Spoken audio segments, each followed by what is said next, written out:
अस्सलाम वालेकुम वरहमतुल्लाहि वबरकातहू।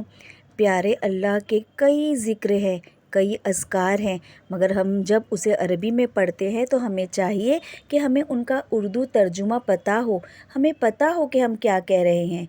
तो पढ़े तो आप अरबी में, मगर उनका तर्जुमा ज़हन में रखें कि ए दिलों को फेरने वाले, मेरे दिल को अपने दीन पर साबित कदम रख।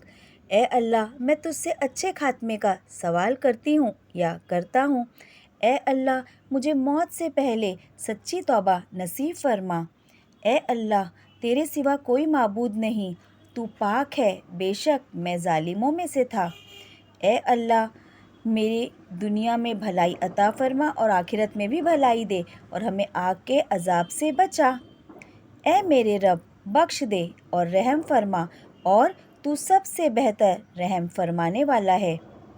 ए अल्लाह, मैं तुझसे नफ़ा देने वाला इल्म, पाकीज़ा रिज़्क़ और मकबूल अमल का सवाल करती हूँ या करता हूँ। ए अल्लाह, मेरी मदद फरमा कि मैं तेरा ज़िक्र करूँ, तेरा शुक्र अदा करूँ और तेरी इबादत अच्छे तरीके से करूँ। आमीन सुम्मा आमीन। ए अल्लाह, मैं तुझसे दुनिया और आखिरत में माफ़ी और आफ़ियत का सवाल करता हूँ या करती हूँ। जब भी ज़िक्र करें उनके मायने को अपने ज़हन में रखें, आपको बहुत सुकून हासिल होगा। जज़ाकल्लाहु खैरन कसीरन कसीरा। अल्लाह ताला कहने सुनने से ज़्यादा हम सब को अमल करने वाला बनाए और अपनी रहमतें लूटने वाला बनाए। आमीन।